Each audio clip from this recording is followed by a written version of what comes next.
Blinken habló de consolidar la región de América del Norte y coincidimos en eso. No solo le dije que estábamos de acuerdo en consolidarnos como región,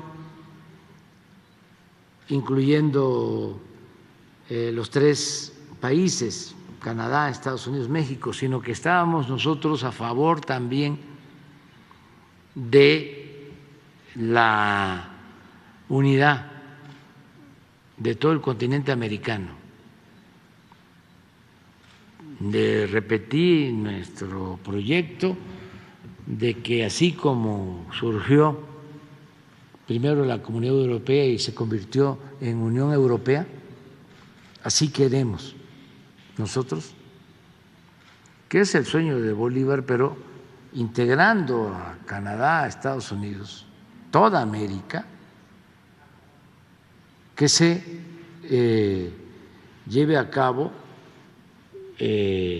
la constitución de una región en el mundo que tendría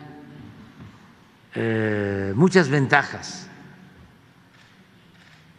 por los recursos naturales, por la fuerza de trabajo, por la tecnología, por la capacidad de mercado,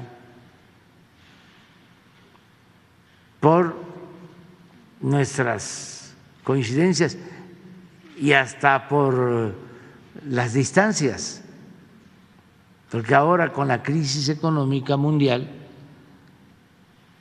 se está constatando el que se debe de buscar la autosuficiencia, que cada país produzca lo que consume y que si no puede lograrlo, porque no todos los países tienen petróleo, pues que se puedan abastecer de los países cercanos,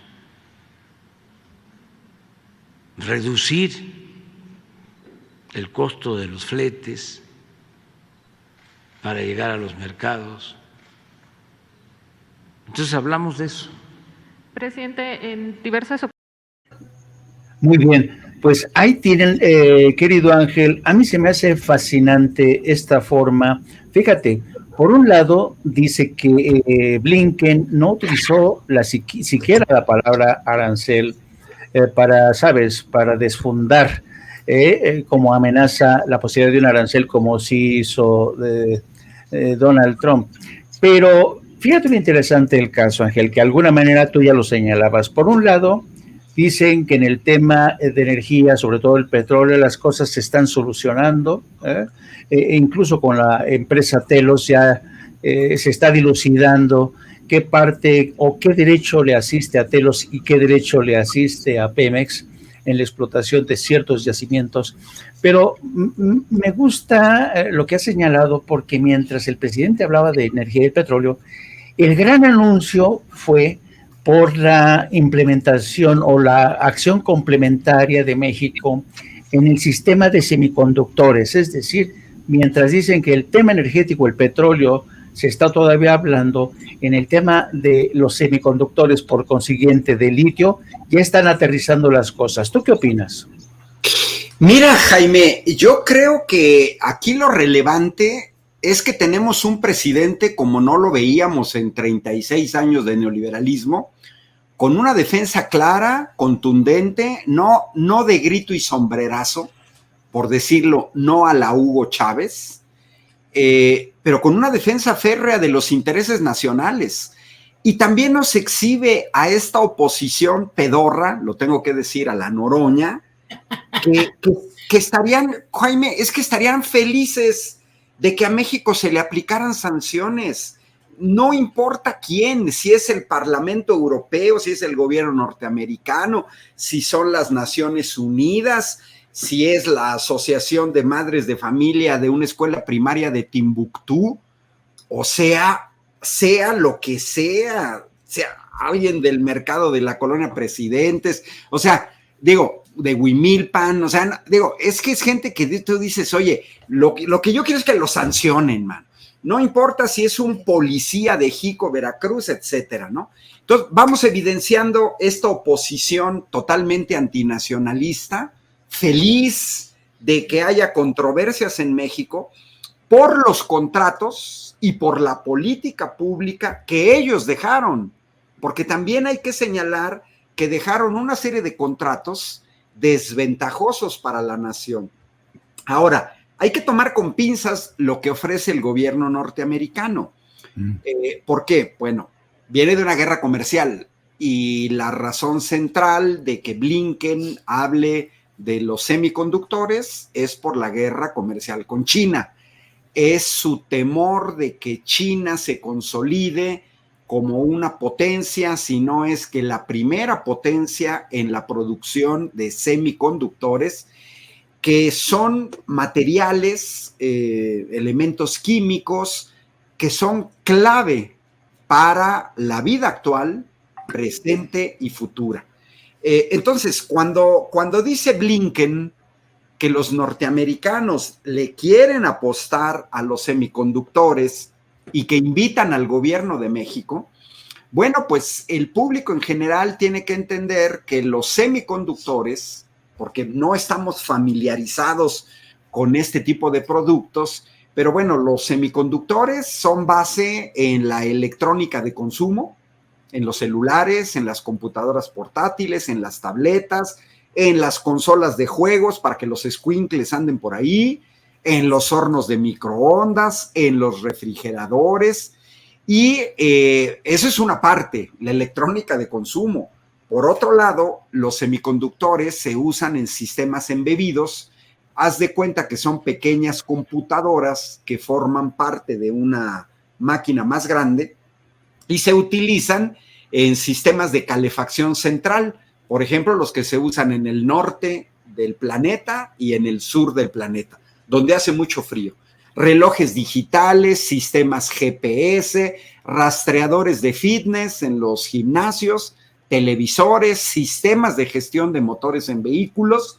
Por otra parte, también tienen aplicación en la conductividad térmica, por ejemplo, como agentes de enfriamiento en aplicaciones termoeléctricas. Los tenemos en las pantallas LED y en la iluminación, y los tenemos también como el silicio en la producción de células de paneles solares. Entonces, si te fijas en esta breve lista que di de aplicaciones de los semiconductores, se puede entender esa parte estratégica. Pudiera ser, veamos, hay que ver los detalles, si realmente le interesa a los Estados Unidos compartir esta parte con Canadá y con México, en crear un polo de Norteamérica que pudiera competir con China.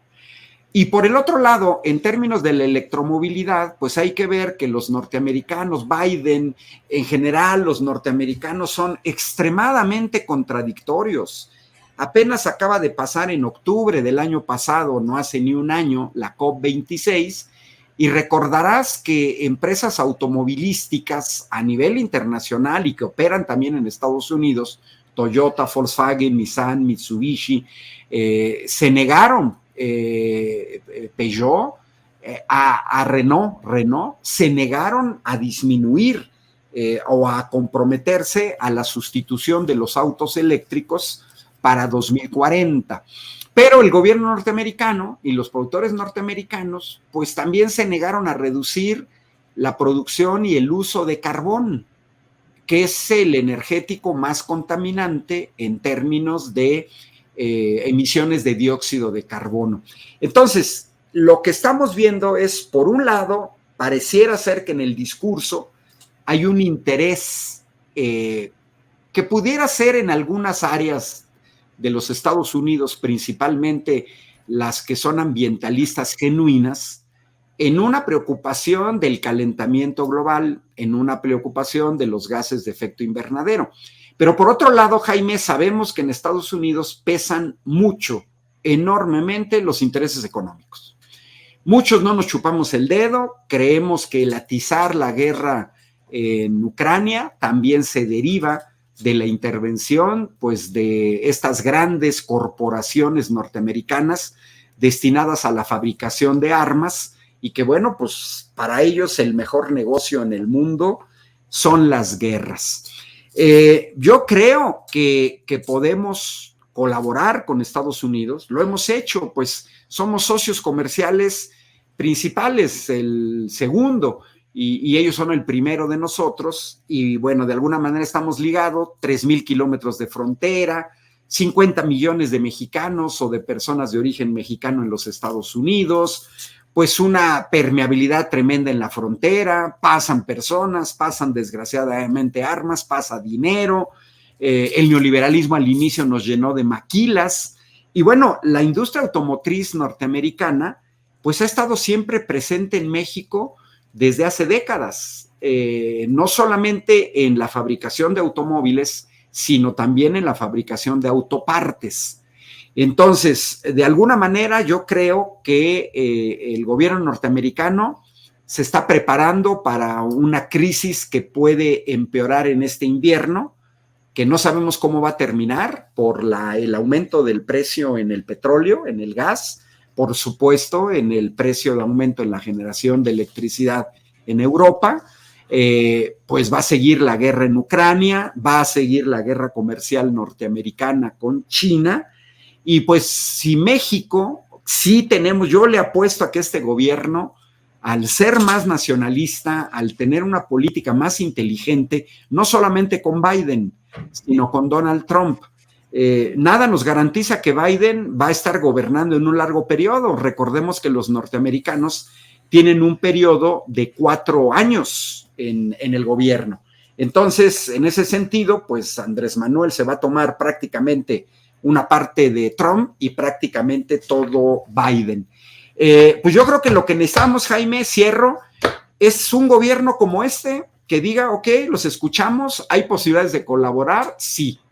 A diferencia de los 36 años de neoliberalismo, donde era simplemente ser lacayos.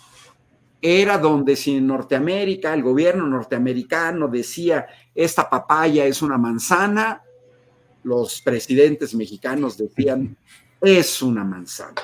¿Sí? Así son, así son. Y mira, me pregunta Silvano García si debemos o no comenzar la producción de semiconductores y usar el litio para producir en México, no de exportación. Mira, yo creo que lo que Silvano García nos dice en Facebook, Jaime, es algo clave. El neoliberalismo nos sujetó a permanentemente depender de las líneas de producción del extranjero. México debe de apostarle a la producción de semiconductores aquí, sí, y al procesamiento de litio en México. No lo que hizo el neoliberalismo durante mucho tiempo, que fue exportar materia prima para después importar materia prima elaborada con productos elaborados con la materia prima que se exportó. Ese chistecito nos costó 11 billones de deuda externa, en gran parte derivada por importaciones de productos que se deberían estar fabricando en México. Sí, yo coincido contigo. Yo creo que va a ser interesante la forma en que México y Estados Unidos discuten esta complementariedad en el ámbito, en la producción o extracción y del litio, porque ya basta de este modelo maquila, ya basta de este modelo donde no se produce transferencia de tecnología. Y yo, como coincido contigo, Ángel, es necesario que México, que tiene gente capaz, además tenemos realmente intercambio de información y tecnología con Bolivia, pues no nos limitemos, no quedemos reducidos a este modelo de maquila, porque eso nos condena a ser naciones meramente extractivistas. Y además, como tú dices bien, en el contexto de una guerra comercial con China, con el problema derivado, hoy por cierto se dio un batacazo Wall Street precisamente porque las presiones inflacionarias no ceden en Estados Unidos, pues yo creo que Estados Unidos tiene que reflexionar acerca de esta complementariedad con México. Yo no sé Yo no sé si acaso esta complementariedad estaría en sintonía con un modelo como el que ha dicho el presidente, similar al de la Unión Europea, porque la Unión Europea tardó décadas en construirse. Pero sí creo que México tiene que pactar un acuerdo en términos de igualdad en el terreno tecnológico, sobre todo lo que toca el litio. Ángel, ¿ya te tienes que ir? Sí, en 7 minutos entro a TV Capital 21 por si después alguien quiere ver el noticiero con Azul Alzaga. ¿Nos quieres compartir, por tanto, tus redes sociales, querido Ángel, antes de irte? Mira, Ángel Valderas, me pueden seguir en YouTube, en Facebook y en Twitter. Facilísimo. Perfecto. Don Ángel, muchísimas gracias, como siempre, por tu sabiduría, por tu expertise en estos temas. Te mando un abrazo y estamos en contacto. Muchas gracias, Jaime, y buen trabajo. Y otra vez, cuando veas a Vicente, pues felicidades por su muy bien merecido premio. Y también saludo a toda la gente que me está mandando saludos en el chat, como por ejemplo María López, que aparecen ahí en el chat en YouTube. Nos vemos, Jaime. Un abrazo. Gracias, gracias. Y ahora sí, le damos bienvenida a la doctora Leticia Calderón Chelius, que ya nos estaba esperando. Ella es experta en temas migratorios e investigaciones del Instituto Mora. ¿Cómo estás, querida Leticia? Bienvenida a tu espacio. Fíjate que, Leti, estábamos hablando, bueno, seguramente escuchaste parte de lo que es esa tarea de la complementariedad, porque quieras o no, estamos unidos, yo digo que México y Estados Unidos son como dos hermanos siameses, uno morenazo y otro güero, y tienen que complementarse, están unidos por el hígado, los intestinos, ya no tenemos vuelta, ¿no?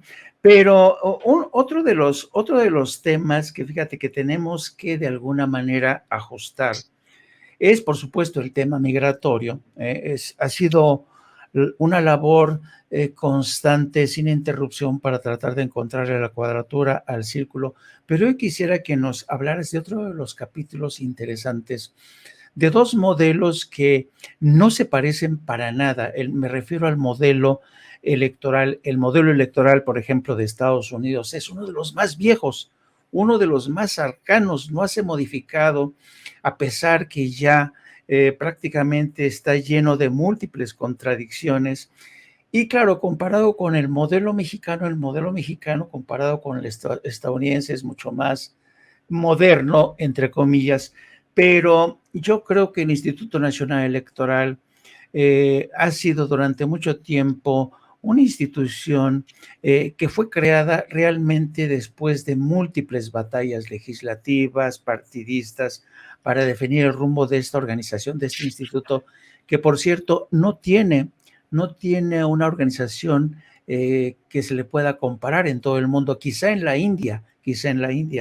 Pero esto a propósito, me gustaría que lo abordaras, porque justamente escribiste un artículo muy interesante sobre el INE en Milenio Opinión, le escribiste hoy, y que el título es ¿Por dónde empezar a recortar los gastos de un monstruo? Oigan ustedes, que consume, que devora 25,000 millones de pesos. Adelante, querida Leticia. Ay, pues muchas gracias, Jaime, qué gusto. Ya sí alcancé a oír a Ángel, por supuesto, y bueno, está para controversia, lo que estaba mencionando, porque claro, él se va a la parte más técnica, pero ahí es donde entra la parte de, digamos, la arisca, ¿no? Respecto, no a los pueblos, que vamos unidos, por supuesto, sino a esta parte donde la élite estadounidense, pues, híjole, pues ha sacado el cobre durante más de 2 siglos, ¿no? Entonces ya como que uno ya le sacatea, no acaba uno de entender muy bien cuál es la nueva relación que se ha establecido con nuestro gobierno, que obviamente tiene que ver con nuestro gobierno, no hay vuelta de hoja, y aún así preocupa, ¿no? Preocupa siempre qué tanto, qué se está negociando, qué se está diciendo por atrás, se saca una información donde no se habla de lo que se supone que se dijo, y entonces pues uno está a la expectativa y nada más pues mordiéndose las uñas, ¿no? Entonces, bueno, ese es como que creo que un tema que da para muchísimo. Tú eres un expertazo, o sea que te puedo decir, a ti lo conoces de pe a pa. Y ahora, con el tema del INE, fíjate que yo sí, a mí me interesa muchísimo, es un tema que yo he trabajado mucho, el tema de los procesos electorales. Yo soy una seguidora, ya ves que hay gente que es cazadora de huracanes, que se van a perseguir los huracanes. Bueno, sí. Yo soy seguidora de elecciones, tengo una fascinación especial. Me parece que el proceso electoral es la construcción dentro del proceso democrático más fascinante, porque es que el ciudadano X puede tener gran capacidad, digamos, toda una formación académica o ninguna, cree que un papelito es su voto y que cuenta y que puede hacer la diferencia. Esa construcción es casi mágica, Jaime. O sea, cómo se logró a lo largo del tiempo, pues me parece fascinante. Entonces, cada pueblo lo ve distinto y cada pueblo, y este es el caso del INE, pues se construye, y eso hay que reconocerlo, a partir de lo que cada nación es. Y el INE efectivamente se construyó sobre una base muy fuerte, que es la desconfianza. Y la desconfianza ha sido el argumento más fuerte para justificar de manera correcta, te lo voy a decir, una serie de decisiones que se tomaron a lo largo de 30 años, que me parece que el punto es en qué momento estamos. Es decir, por la desconfianza están la gran cantidad de candados que la credencial para votar con fotografía tiene. Por la desconfianza tenemos la credencial para votar con fotografía. Por la desconfianza, los diferentes actores políticos siempre están como con una suspicacia entre ellos mismos y generan una cantidad de candados que también, digamos, no solamente en un documento, sino a lo largo de un burocratismo que no tienen otros sistemas electorales de nuestro mismo perfil. Entonces, ahí es donde tienes que sí hay una explicación cultural, histórica, que puede darle sentido a este monstruote que se vuelve volviendo el INE, porque claro, cuando el INE se echa a andar, digo, y no me voy a meter con la controversia de que si quienes lo lideraban o no, ok, había muchas fuerzas políticas, ¿no? Y muchos que acompañamos a lo largo de muchos años también este proceso, como estudiantes, como activistas, como académicos, y cada vez, digamos, cambiando de cachucha, pero siempre dándole seguimiento a esto. Entonces, lo que tienes ahí es que esta institución, pues obviamente tenía que inventarse un montón de cosas que en ese momento,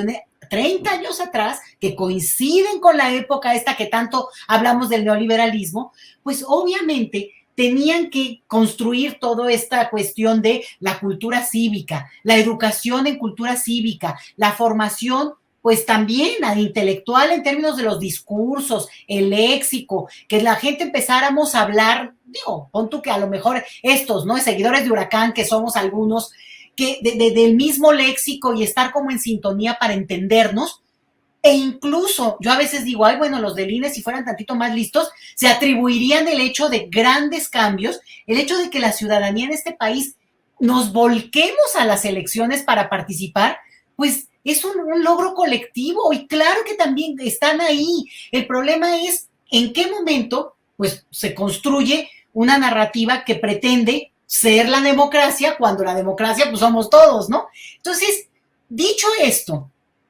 todo ese aparato pues no tendría sentido de existir hoy, Jaime, si el INE hizo bien su trabajo, porque quiere decir que durante 30 años, con todos estos candados, burocracias, formación académica, construcción de códigos, construcción de valores políticos socializados, pues entonces la desconfianza de los actores, de la ciudadanía, de todo el andamiaje, digamos ya burocrático concreto, pues tendría que haber llegado a un punto en el cual no, yo no te voy a decir que dejemos de desconfiar, porque casi que hay una parte de nuestros genes mexicanos en eso, ¿no? Esta parte siempre piensa mal y acertarás, pero sin embargo, sonaría lógico que si ellos hicieron bien su trabajo, el resultado es una sociedad que se va a las urnas y apuesta por modificar su situación de mundo, de momento, vía las urnas, y no por otras vías que son pues muy lamentables en otros pueblos. Entonces, dicho esto, el INE está en condiciones perfectamente posibles de modificar ese esquema que lo volvió un monstruo totote, y lo estoy justificando, fíjate, si alguien me oyera del INE, diría, no, pues sin lugar a dudas, tenían que tener todo eso Pues sí, pero hoy no. Y ese es mi punto. Tenemos que revisar muchas cosas que no, y que yo, ojo, yo no estoy diciendo desaparezcan al INE de ninguna manera, pero el INE tiene que tener y regresar a preguntarse cuál es la misión de un órgano electoral. Organizar elecciones, dar seguimiento a elecciones, incluso tener un nivel de arbitraje de esa elección, pero el arbitraje es sobre todo el poder de representatividad que tienen los diputados y senadores, ojo, digo, en la medida en que también tengan esa representatividad, porque si no también, si son estos pluris que nada más están por designación, francamente ni respeto merecen para mí, pero sí creo que hay este punto en el cual estas cantidad de actividades que obviamente le suman presupuesto al INE, hoy ya no se justifican de esa manera, ¿no? Por ejemplo, yo hoy subía algunas cuestiones que fui buscando. El INE tiene un área en la cual fomenta el valor por la lectura y por el aprecio por los libros para los niños y jovencitos, ¿no? Desde los 3 años de edad. A ver, perdón, Jaime. No, yo no me voy a oponer jamás a que alguien difunda y fomente la lectura, pero ¿por qué el INE tendría que tener un área y toda una colección de cuentos y de libros, por más maravillosos que sean? Digo, además ya los tiene, qué bueno, ya están ahí. Yo todo lo que sirva hay que usarlo y más bien que se conozca, pero no sería ya en una revisión más estricta de su misión de ese instituto. No estoy diciendo que se dejen de hacer cosas en este país, pero sí. Lo doy como ejemplo, ¿no? ¿Por qué tienen que fomentar la lectura de los niños? Y, bueno, digo, no cuestionaron a la diputada Andrea Chávez, porque a su vez cuestionaba a una señora diputada que decía que el Fondo de Cultura Económica, que se dedica a eso y que eso es su misión, no debería difundir, promover la lectura entre la gente. Bueno, o sea, digo, hay que ponernos de acuerdo, porque obviamente hay instancias que esa es su misión. Y lo digo nada más, pues como para meter jiribilla, ¿no? Porque al final de cuentas hay muchas cosas, y yo menciono en el artículo que te agradezco mucho al que haces alusión, digo, bueno, mira, un simple hecho, y me consta, ¿no? A ver, en este país, Jaime, las actas de nacimiento pierden su vigencia. A ver, ¿por qué? ¿Por qué pierde? O sea, eso no es culpa del INE, esto es nada más aclaro. ¿Pero por qué pierden su vigencia? Pues porque cuestan. Y porque como cuestan, cuando tú quieres sacar otra acta, pues dices, no, tiene máxima vigencia de 3 meses. Pues que en esos 3 meses te cambiaste la edad, le cambias la fecha, las cosas, te cambias de nombre. O sea, ¿por qué pierden vigencia? Pues porque es un negocio. En la Ciudad de México se quitó la vigencia, pero no la respetan, Funcionarios incluso del gobierno de la Ciudad de México te siguen pidiendo un acta de nacimiento que no tenga más de 3 meses de emitida. Entonces, ahí es donde entramos en contradicciones y lo paso al terreno del INE. ¿Por qué la credencial para votar con fotografía tiene que cambiar, Jaime? O sea, es un documento de identidad que tiene 800,000 candados de blindaje que según nos han dicho, y bueno, sí me consta, lo conozco bien este procedimiento, es archirrecontraseguro porque le han metido cada vez el candado más actualizado que además sí, pero esa es una carrera que nadie va a ganar, no hay forma de ganarla porque mañana aparecen unos chamacos de 15 años que te descubren un nuevo candado que podría además verte hasta el ojo por dentro y no sé qué tantas cosas, ¿no? Entonces, esa carrera no la vamos a ganar. Es una carrera más cultural, es generar confianza, mantener esa confianza en el órgano y en el procedimiento electoral. Entonces, llega un límite en que hay que poner un punto final a eso. Y la otra, si tú mantienes esta idea de que la credencial pierde vigencia, o sea, ¿por qué pierde vigencia, Jaime? Los mexicanos que radican en el extranjero, y tú conoces bien ese tema, muchas personas deportadas a nuestro país llegaron con la UNI, el documento de credencial para votar, no, pues ya no sirve porque perdió vigencia. Bueno, a ver. O sea, ¿por qué un documento que se supone que donde radica tu identidad jurídica no va a seguir sirviendo? Porque, te digo, insisto, piénsenlo bien, de veras, escuchen lo que yo digo. Podría dura 10 años, pero podría durar 15, podría durar 20, o podría ser para siempre. Claro, alguien me va a decir, es que la foto, bueno, ok, vamos a suponer, podría no tener foto, podría ser como la CURP, imprimirse directamente ya desde la computadora. En fin, imaginación nos sobra, Jaime. Lo que falta es, digamos, juntarnos y quitarle ya este tonito a unos diciendo que quieren desaparecer y otros con la pretensión también de que, bueno, pues si los consejeros no están dispuestos, en este caso, ¿no? Los que están ahora, dispuestos también a entender que hay un momento distinto en el que hay que pensar las cosas también desde una lógica que te decía yo, pues no es el momento de los hace 30 años donde ciertamente se justificó, lo voy a dejar así para ser bien buena onda, ¿no? Pero se justificó el crecimiento desbordado de ese instituto, pero hoy ya no, y sí implica sin machetes, ¿no? Que tanto discutíamos al principio del sexenio, pero sí con un cuidado y respeto, pero volver al origen de lo que tiene que corresponderle al Instituto Nacional Electoral, su misión y además a lo que profesionalmente tienen que estar dedicadas personas que saben de ese tema y no que tengan que andar además, digamos, inventando cuestiones y labores, pues que tampoco es que conocen en términos de su formación especializada, Jaime.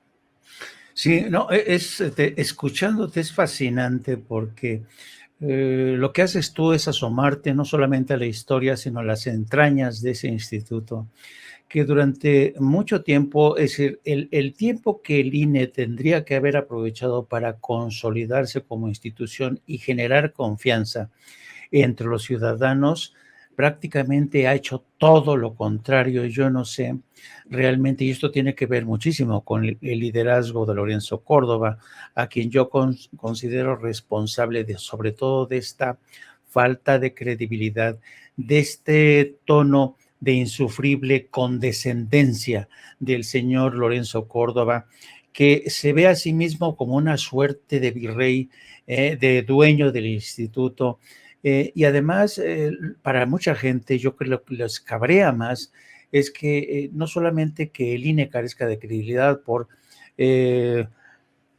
acciones corruptas, el tema de sus vínculos con esta cultura del clientelismo partidista, estos intentos reiterativos de arrogarse poderes metaconstitucionales para fungir incluso como un santo oficio que es capaz de querer sancionar a una diputada, a periodistas.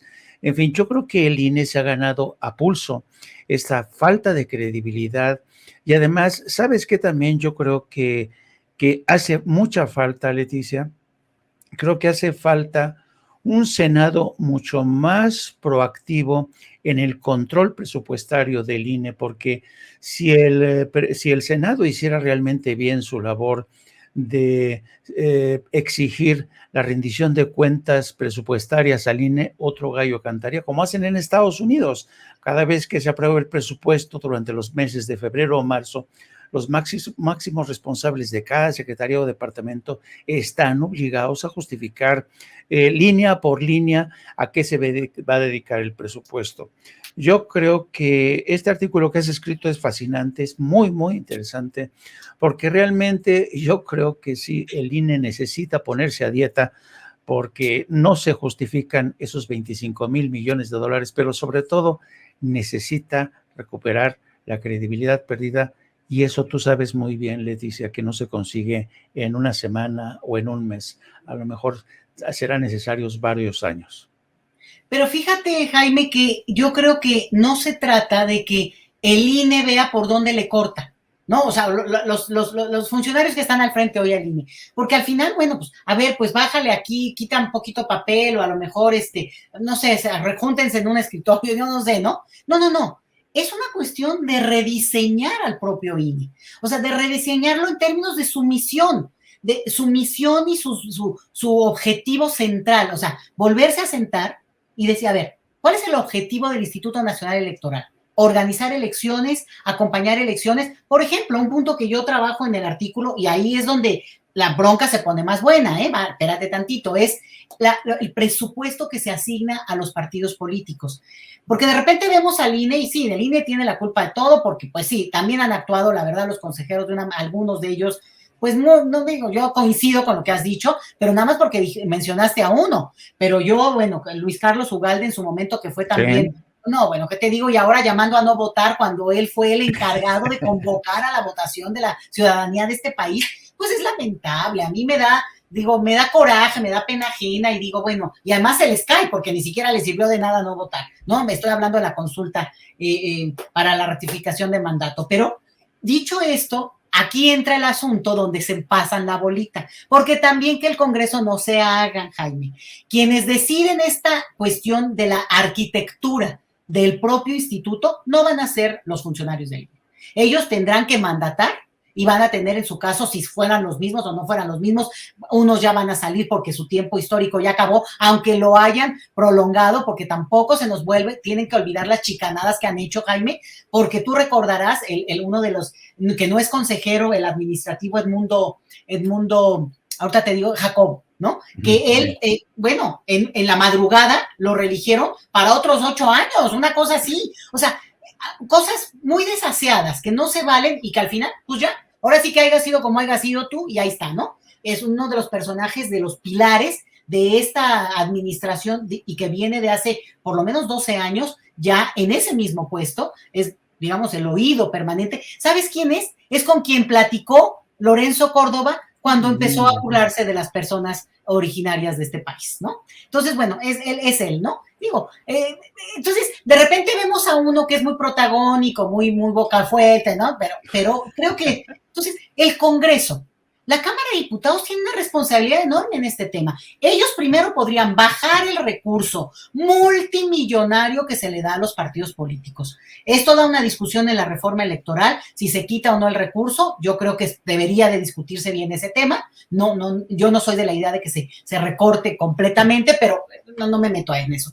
Pero sí les corresponde bajarla a un porcentaje que la Cámara de Diputados lo puede decidir si quiere, no necesita ni siquiera reforma electoral en este momento, aunque lo habían está metido en la Constitución, pero bien facilitos, esa es una. Pero la otra también es, digamos, cómo se rearticulara en su momento el INE, más allá de que si el nombre o no nombre, sino esto que yo insisto, es ¿qué queremos de este órgano? ¿Cuál es el órgano electoral que queremos construir para las elecciones? No para ser un poder alternativo, no para construir candidaturas desde ahí, no porque no puedan ser candidatos, claro que lo pueden, pero no que usen esa plataforma, no para que desde ahí se constituyan como partido político de oposición. O sea, la sobriedad, digamos, la mesura, la prudencia que tendrían que tener los consejeros electorales es la que tendrían que tener los jueces.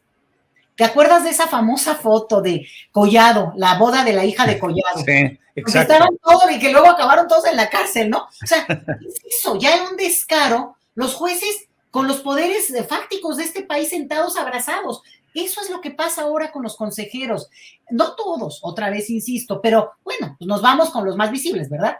Y yo creo que eso es lo que tiene que ponerse en la discusión e insisto, mucho, yo tengo un aprecio especial por esa institución. Yo de verdad te digo que la imagen no es payasada, me encanta, amo los procesos electorales, son lo mío, me parece fascinante y que la gente le entregue tal cantidad de energía y apueste por esa forma de democrática de ver el futuro. Bueno, me parece hermoso, pero el problema es cuando ya se te tergiversa y ese pequeño monstruito pues se te creció y ahora tienes además el monstruo de las 1000 cabezas.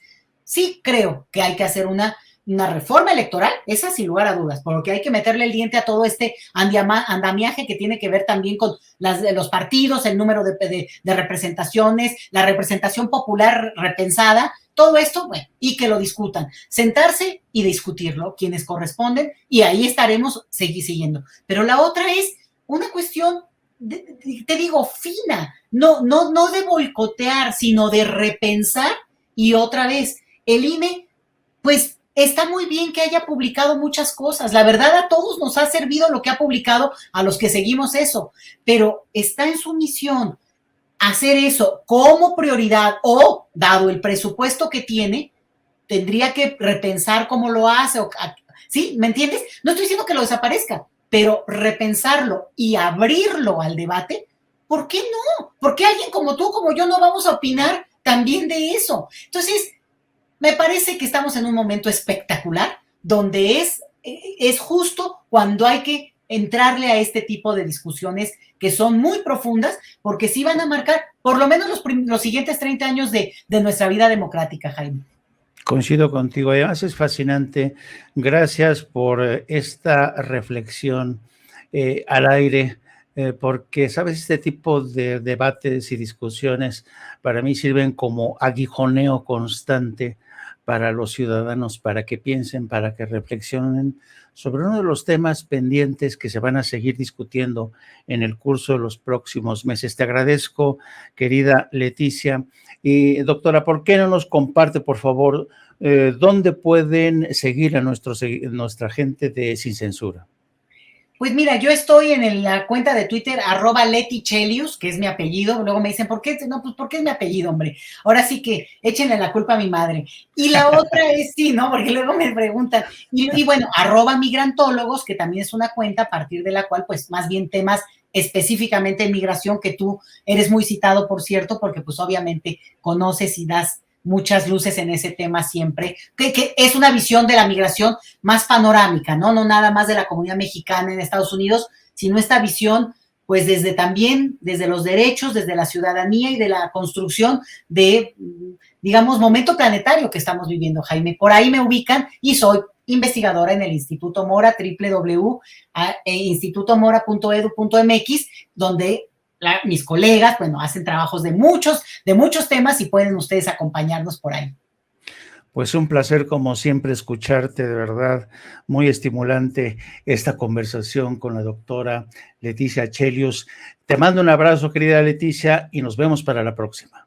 Hecho. Gracias, Jaime, y buenas noches a todos. Y bueno, pues... Amigos, amigas, regresamos en breve, pero mientras seguimos hablando sin pelos en la lengua, sin censura, usted puede suscribirse a nuestros 3 principales canales en YouTube. Sin Censura Media, en donde tenemos más de 1,600,000 suscriptores, Sin Censura TV, en donde tenemos más de 1 millón de suscriptores, y en Sin Censura Presenta, en donde queremos llegar muy pronto a los 100,000 suscriptores. Si usted ya está inscrito en Sin Censura Media, suscríbase en Sin Censura TV. Si ya está suscrito en Sin Censura TV y Sin Censura Media, suscríbase a Sin Censura Presenta. Recuerde que es gratis, no tiene que sacar un solo centavo de su bolsillo para apoyarnos. Dele clic en la campanita para que los señores y señoras de YouTube envíen las notificaciones cuando estemos transmitiendo en vivo y en directo o estemos subiendo videos. También nos puede seguir en Twitter en @_Vicente Serrano y hasta en Instagram. Ojo, también estamos en Instagram. Son nuestras redes sociales y con el apoyo de ustedes seguimos creciendo, porque con ustedes todo, sin ustedes nada.